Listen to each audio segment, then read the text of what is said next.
over the next 4 years. Over the course of the current Trump administration, Apple plans to hire around 20,000 new workers, creating high-paying jobs right here in America. And the investment isn't limited to one specific region of our country. Apple teams and facilities will expand all over our country in Arizona, California, Iowa, Nevada, North Carolina, Michigan, Oregon, Texas, and Washington. With President Trump in charge, America is open for business. Apple CEO Tim Cook said it best in the company's announcement: "We are bullish on the future of American innovation." On top of this incredible Apple announcement, President Trump already announced more than $1 trillion in pledged investments into the United States. And on another important note that the American people entrusted President Trump to fulfill, this administration's efforts to seal the border continue to prove extraordinarily successful. In President Trump's first month back in office alone, illegal border crossings hit lows not seen in decades, down 94% over the past year, while interior arrests are up 134%. And this past Saturday, this is a significant statistic that I wanted to share with all of you, there were only 220 illegal border crossings on Saturday. This is a 15-year low. Think about that in comparison to the amount of illegal border crossings we saw under the previous administration. Fox recently reported that a San Diego migrant shelter is closing its doors after saying they have not received new asylum-seeking families or individuals since January 20th. We all know what happened on January 20th, don't we? And yesterday, New York City Mayor Eric Adams announced that the massive Roosevelt Hotel migrant shelter in Manhattan will shut down in the next few months. We're also seeing a reverse migration effect. There are now verified reports from the Associated Press of migrants abandoning their journey to the United States and heading back home. This is the first time the Border Patrol has received these reports since 2020, during President Trump's first term. The returning migrants claimed in interviews that the new heavy security posture adopted by the Trump administration was a significant reason for their decision to return to the countries of their origin. Overall, the American people continue to overwhelmingly give President Trump very positive remarks. Nearly every one of President Trump's policy initiatives are receiving strong majority support, and I have noted that in every briefing since Inauguration Day. 81% of Americans support deporting illegal migrant criminals from our nation's interior. 76% of Americans support the DOGE-led efforts of a full-scale investigation to find and eliminate fraud and waste in government expenditures. Again, this is from a Harvard-Harris poll, a very legitimate pollster. 76% of Americans support closing the border. 69% of Americans support President Trump's common-sense efforts to ban men from women's sports. As you all know, we celebrated that executive order at the White House a couple of weeks ago. 65% of Americans support the president's efforts to eliminate all preferences by race in the hiring and awarding of government contracts, which is another pledge that DOGE is working hard to fulfill.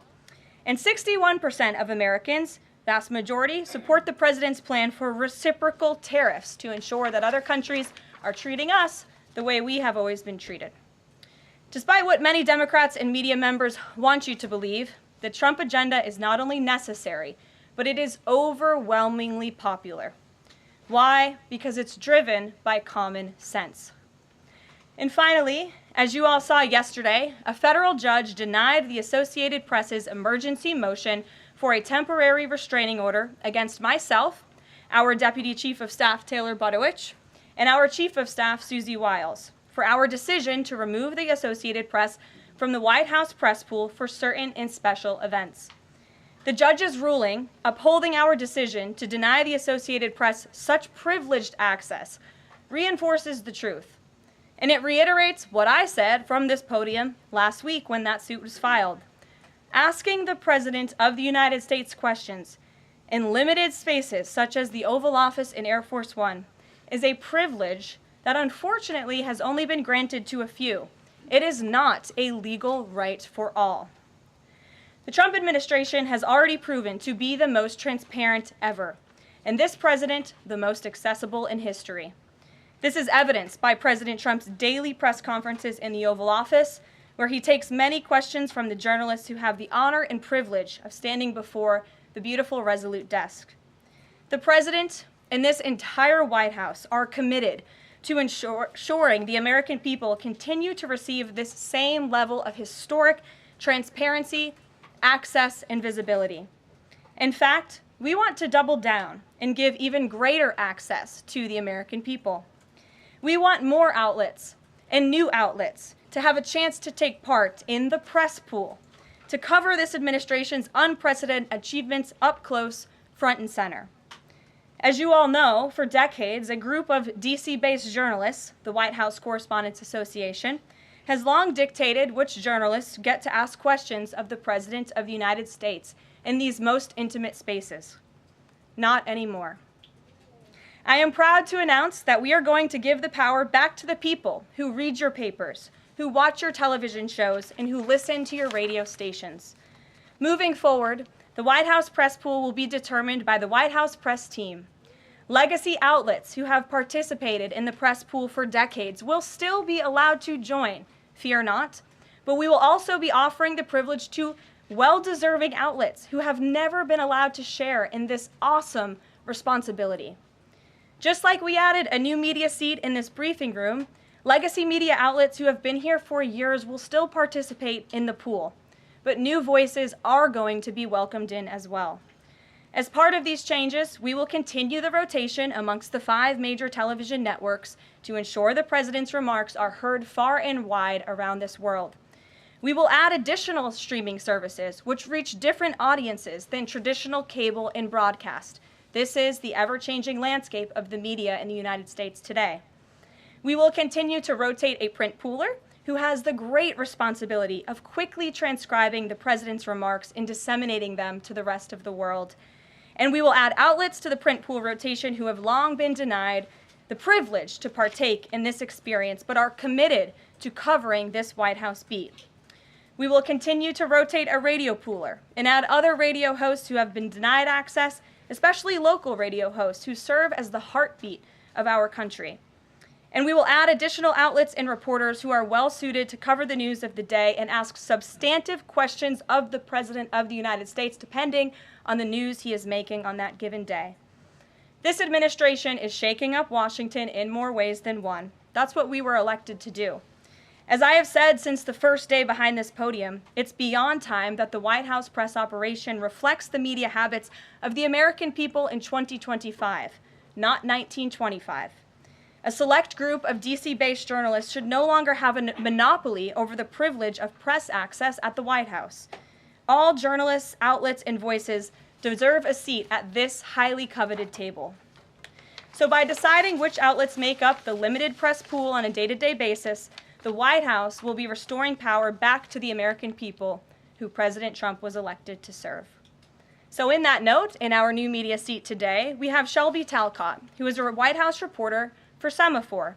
In 2022, Semaphore launched as a global digital news platform with the aim of bringing meaningful innovations to the news industry.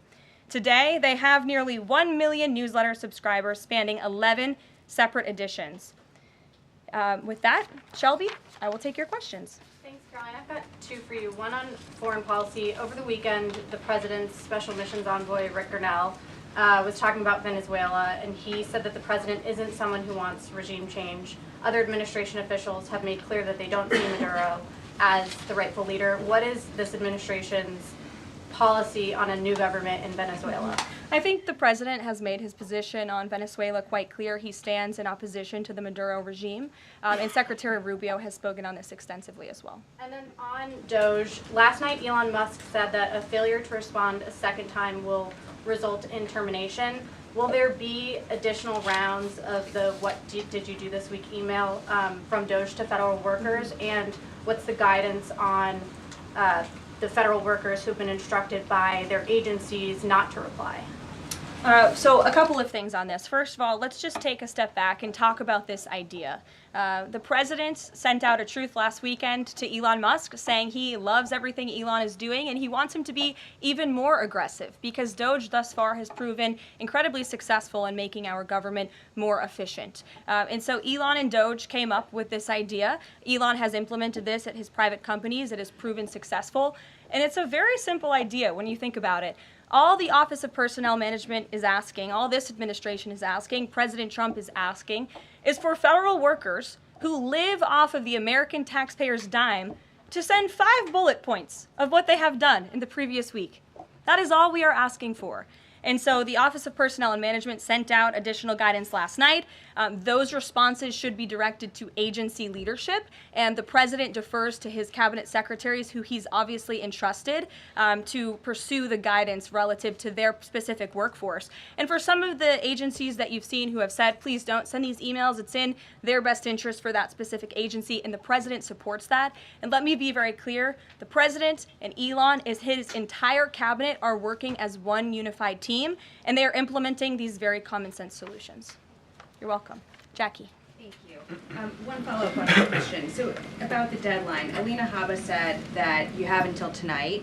Elon Musk said a failure to respond a second time would result in termination. So is that a real deadline? Should federal workers be looking to that guidance, or should they be looking to the agency heads? Like, what is the actual deadline? So again, the agency heads will determine the best practices for their employees at their specific agencies. Again, this was an idea that Elon come up with. DOGE worked with OPM to actually implement the idea, and the secretaries are responsible for their specific workforce. And this is true of the hirings and the firings that have taken place. And we advise federal workers, unless your agency has dictated you not to respond to this email. In fact, I can announce that we've had more than 1 million workers who have chosen to participate in this very simple task of, again, sending 5 bullet points to your direct supervisor or manager, CCing OPM. I actually participated in myself. It took me about a minute and a half to think of 5 things I did last week. I do 5 things in about 10 minutes, and all federal workers should be working at the same pace that President Trump is working and moving. We have a country to save, and we want this federal government to be responsive to the needs of the American people who re-elected this president to have historic, massive reform, and that's what the intention of this idea is. Can you clarify one thing, though? Because Elon Musk also said that a reason that they wanted this 5 things email was just to see if people are actually alive, citing that there are some federal workers who might not even be alive. So meantime, NBC is reporting that these responses are going to go into an AI generator to evaluate whether these jobs are necessary. So is it just to see if people are actually working, or is it an effort to maybe cut some of those jobs? I have not seen that NBC News report, and I haven't heard that from DOGE or from Elon himself. Again, this is to ensure that federal workers are not ripping off American taxpayers, that they are showing up to the office, and that they are doing their jobs. That's what the American people expect, and it's a very simple task to complete. I did it myself, and I was more than happy to do it because I'm very grateful that I am serving the American people on the American taxpayers' dime. DOGE should hire a spokesperson just so that Elon Musk doesn't put out tweets that then confuse federal workers. Are my press briefings not good enough for you, Jackie? John. Karoline, thank you. In the ruling by Judge McFadden yesterday, who dismissed the lawsuit that AP brought against yourself and your team members here, President Trump, in there he said, why not just do away with the entire White House Correspondents Association along with it, because essentially they have no authority, they just usurped it. What is your reaction to that? Well, first of all, John, it's great to see you, and you are one of those individuals who has you're on a streaming platform that hundreds of thousands of people tune into every day, so it's great to see you in the briefing room.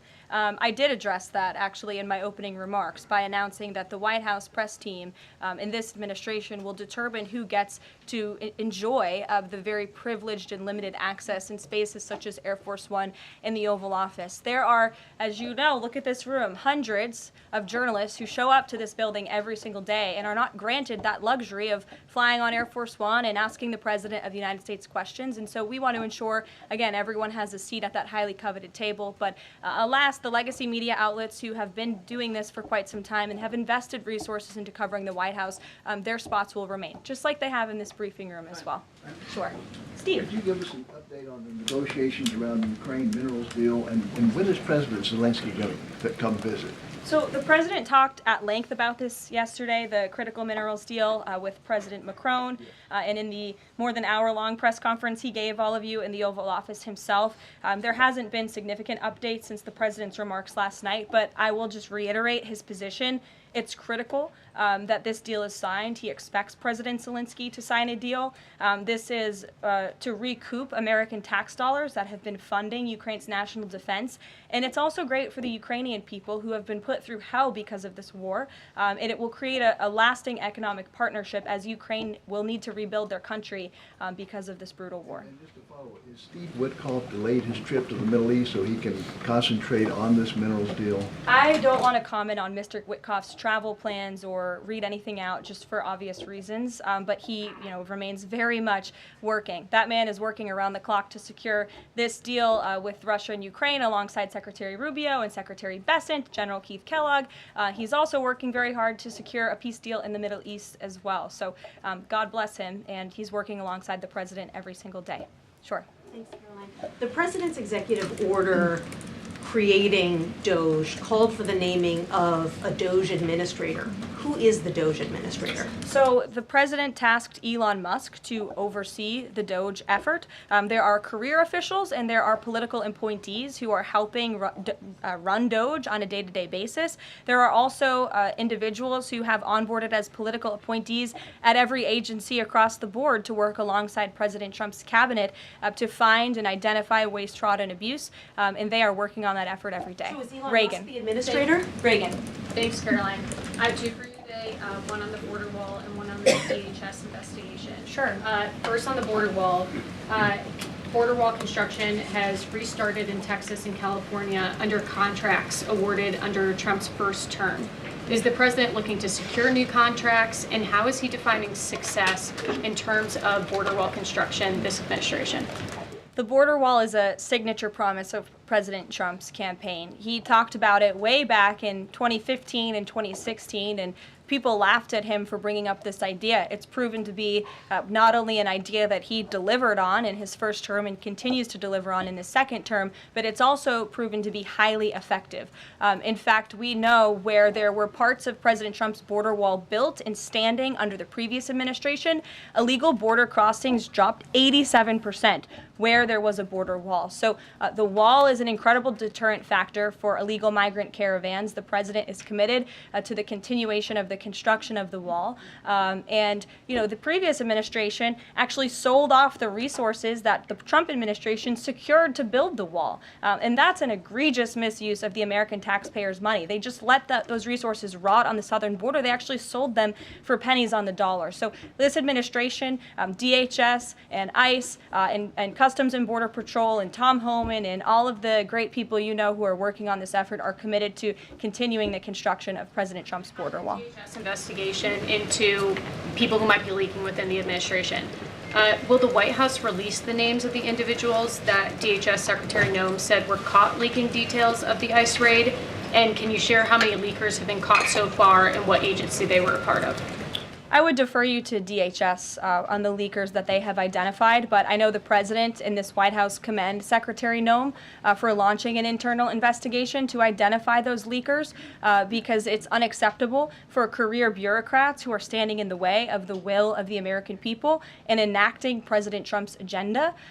If they don't want to adhere to the will of the 77 million Americans who reelected President Trump, then they should go find another job. And if they continue to leak information, especially information that is critical to protecting Border Patrol agents and ICE agents who are out there doing jobs that not many people are willing to do, putting their lives on the line to protect our national security, then those individuals absolutely should be fired. And this administration is committed to finding them. Sure. Caroline, two questions for you. One related to Guantanamo Bay, the other to the White House Correspondents' Dinner. I wanted to get your response to some Washington Post reporting of the migrants who stayed over at Guantanamo Bay for the last 2 weeks. They told the Post they were rarely let outside. They were shackled and placed in what they described as cages and alleged that they were not treated as human beings. Does the White House have any response to those conditions? At Guantanamo Bay? It's a promise the president campaigned on, that if you invade our nation's borders, if you break our country's laws, and if then you further commit heinous, brutal crimes in the interior of our country, like raping and murdering innocent, law-abiding women and girls, and committing heinous acts of violence, then you are going to be deported from this country, and you may be held at Guantanamo Bay. These are criminals we are talking about. Don't forget that. Sure. So U.S. consumer confidence fell this month the most since August of 2021. What is your message for Americans who are concerned about the impact of things such as tariffs on prices? Yeah, sure. Well, thank you for that question. It's obviously an important one. The president campaigned on reigniting the Trump economy and fixing the mess that was created by the previous administration. We know they created an economic and an inflation nightmare for the American people, and I'm not going to stand up here and lie to you like my predecessor did about the state of our economy. We understand there are people that are hurting, and this administration is wholeheartedly committed to ensuring that those individuals see relief and price reductions and tax cuts and in less regulations that are burdensome on their household and their businesses. And the president and this entire administration are focused on that every day. I can go through the very long list of economic actions this president has taken. I know you work for Bloomberg, so I'm sure you're well aware of them, but I can assure the American people that the president is very much focused on bringing down the cost of living crisis in this country that was created by the previous administration. Just have a quick follow-up. Is the president planning on whipping any votes for support for the House budget vote? And if so, to whom is he making calls? I'm not aware of any calls that he has made. I did talk to the president about his position on this just before coming down here, and he said that he's made it very clear to the Hill what his priorities for a budget are. He's said it to the Speaker of the House. He said it to Leader Thune. The Senate and the House know what President Trump wants and know what the American people want. And so he expects Congress to get it done. He's looking at the proposal from the House. He will also be looking at the proposal that I believe the Senate is drafting up as well. Sure. Thank you, Caroline. I have two questions. Does the United States, I'm sorry,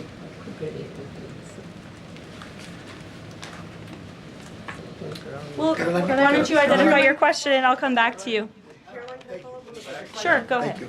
So, what guarantee that Israel will withdraw from Lebanon soil after 2 weeks, as the ceasefire terms indicates? I'm not sure about the guarantee that you're referring to. I can tell you that this administration remains very much engaged. We know the deadline for the Phase 1 ceasefire is imminent. So Steve Witkoff, whom I mentioned earlier, and the president's administration and his team and the president himself remain very much engaged. We want to see the ceasefire continue, and the president has made it very clear he wants to see all of the hostages who have been held in captivity in Gaza returned home.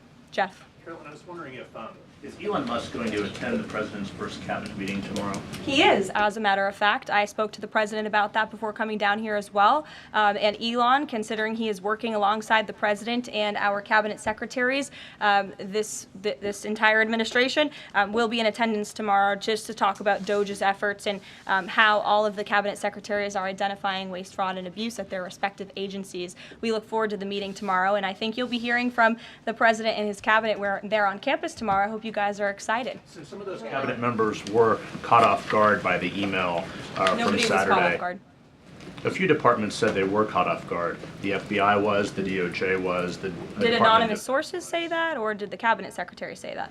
The cabinet secretaries and others have said that they were not aware that this was happening. So I'm wondering, will there be a give and take tomorrow at the cabinet meeting? Is Elon Musk or the president open to any type of dialogue about who is actually in charge of the chain of command of these workers? I would reject the premise of your question, Jeff. The cabinet secretaries have not said that. I know anonymous sources, probably career bureaucrats, have leaked that to many of you in this room.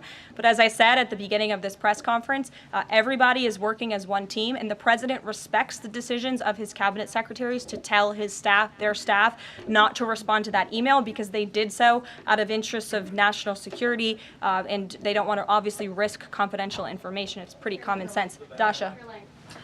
Musk has obviously been doing a lot of work. He's been working every day, and a lot of the time weekends. He is designated as a special government employee, which means that he can only work 130 days per year. Is the White House expecting him to limit his work to 130 days, or are you going to work around those rules? Do you want to see him extend beyond the 130 So days? today is February 25th, so I think we've been here about 35 days roughly. So ask me in another 100 days. Daniel. Karoline, thank you. You opened up with a major announcement from Apple, $500 billion, 20,000 jobs, doubling its advanced manufacturing fund. Yeah.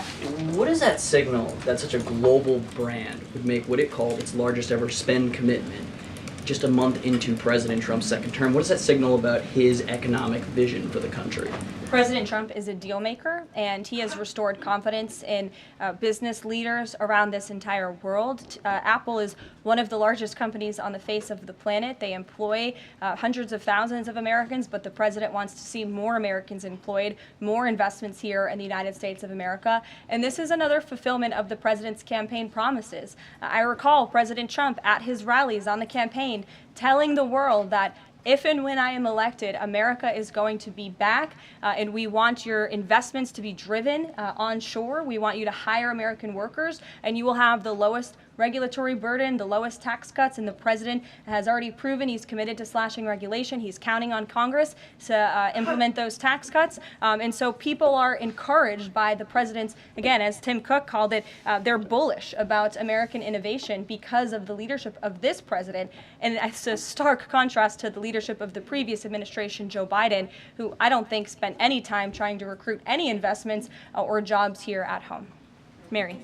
We're hearing from some Republicans who are voicing concerns about how these cuts are being carried out. Congressman McCormick, a Republican from Georgia, tells us he's worried it's too rapid for real people to adapt to. And he says he's concerned that it could come off as discompassionate, in his words, that it could risk undercutting the strong message that he feels you're trying to send about the need to cut government waste. Well, I think that was one comment from one senator, and I think, as I cited in my opening remarks in the poll, the most important people are the American people, and 77% of Americans at home support a full investigation into the waste, fraud, and abuse that the federal government has been spending their tax dollars on. So that's the people the president cares about most, and that's why we're fulfilling this pledge. And again, it should come as no secret to anybody. The president campaigned on doing this. The president yesterday said if you don't respond to this email, you will be fired or semi-fired. What does he mean by that? Again, I've been asked to answer this question 3 times now. It is semi-fired. But it's in the memo. The president again has entrusted his cabinet secretaries to oversee their workforce. That's why he nominated them to be cabinet secretaries, and so federal workers can be directed to their agency leadership. Sure. Great, thanks, Caroline. I wanted to ask about a federal judge yesterday was saying that they didn't know who the DOGE administrator was and was asking the lawyer for the administration who it was, and the lawyer responded, I don't know the answer to that. Can you tell us who the administrator of DOGE is? Again, I've been asked and answered this question. Elon Musk is overseeing DOGE. No, Elon Musk is a special government employee, which I've also been asked and have answered that question as well. There are career officials at DOGE. There are political appointees at DOGE. I'm not going to reveal the name of that individual from this podium. I'm happy to follow up and provide that to you. But we've been incredibly transparent about the way that DOGE is working. John. The Republican budget. Thanks a lot, Caroline. Since your last briefing, there have been some personnel moves that have been announced by the president, and I wanted to ask you about them. One was the president replacing the chairman of the Joint Chiefs of Staff, General C.Q. Brown Jr. What was the reason for the president naming a replacement for General Brown? And then I'll follow up with another personnel announcement that's been made over the last few days. He thinks he's doing a bad job. and it's time for a shakeup at the Pentagon. They failed 7 audits in a row. The trust in our United States military amongst the war fighters is low. The president is shaking up the Pentagon and the Department of Defense, of course, with Secretary Hegseth leading, and he has the right to do that. It's actually quite common from administration to administration to do such a thing. The president, when he swore him in as the Chief of Staff for the Air Force, called him a great man and a great gentleman. Does he distance himself from the remarks that he made back in August of 2020? I think replacing him speaks for itself. There's James. one other one, if I'm sorry, thank you. On the FBI, the president also announced a new deputy director of the FBI, Dan Bongino. From what has been reported, and maybe this is not accurate reporting, you can tell me, the FBI director, Kash Patel, informed Republican senators that it would be an individual named as the deputy who was a special agent currently at the FBI, and of course Mr. Bongino is not. What was the reason for naming Mr. Bongino to this position, and was Mr. Patel not correct in making that assurance to those senators? I'm not sure if anybody in this room has listened to Mr. Bongino when he talks about the past corruption at the FBI, when he talks about his experience serving for the United States Secret Service. This is a man who loves his country and who has honorably served our country in ways that many people have not. He understands the depth of the corruption at these institutions, which the American people re-elected President Trump to shake up. And I think it's quite despicable to see many networks in this room who have had chyrons on their television screens labeling Mr. Bongino as a far-right podcaster. He is not. He is a former law enforcement agent. He is a former Secret Service agent who put his life on the line to protect this country, and that is why the President of the United States has entrusted him for this important role. He's also an outsider to this Washington swamp, and we often see that when outsiders are appointed to such coveted positions, a lot of people in this city get very, very nervous, and they should be, because Dan Bongino and Kash Patel and Attorney General Bondi are focused on rooting out the corruption at these agencies and ending the weaponization of government once and for all. I'd like to end with something. As you all know, you know what, James? I'm feeling generous. Go ahead. I will take it. Thank you, Karoline. Sure. I wanted to ask Don't make about, me regret this. I wanted to ask about the Macron visit and the Russia-Ukraine talks in general. Sure. It's pretty clear to my eye that President Macron was performing a kind of delicate dance, lavishing praise on the president while seeking in his own remarks to try to bind President Trump to positions and even specific language that the president has not committed to heretofore. One of the most bracing comments from President Macron was when he said that the deal that President Trump is negotiating with the Russians must not be, quote, a surrender for Ukraine. All of the public points that we have heard from President Trump, from Secretary Hegseth, and from other administration officials talking about these negotiations have averred to, quite openly, to concessions from the Ukrainians that will have to be made. The minerals deal, the abandonment of their NATO ambitions, and other elements. So far, we have not heard any administration official suggest a single concession that the Russians should be prepared to make. And so I wonder if you could assure us, at a minimum, that this negotiation process will not be as one-sided as the Europeans seem to think it is, that in fact, President Putin will also be made to engage in some concessions to reach this deal. Well, I think the president knows how to make a deal better than anyone who has ever assumed the office of the American presidency. And in order to make a deal, you have to bring both sides to the table. And typically when you make a good deal, both sides leave that table a little bit unhappy. I'm not going to outline the concessions that the president and his team are engaged in discussing. These are obviously ongoing negotiations, and it would be unwise of me to impede them from this podium. But the president has made significant improvements in ending this conflict. He is committed to seeing an end to the war. He wants to see the bloodshed and the killing stopped. He wants to stop seeing young men being killed and slaughtered. This has been going on for far too long. The president inherited this mess because of the incompetence of the previous administration, and he's committed to fixing it. And he's made, some of those concessions clear, but I'm not going to get ahead of him on additional ones. But he is wholeheartedly committed to striking a peace deal in Russia and Ukraine, also in the Middle East. Thank you very much, guys. Good to see you. We'll see you later.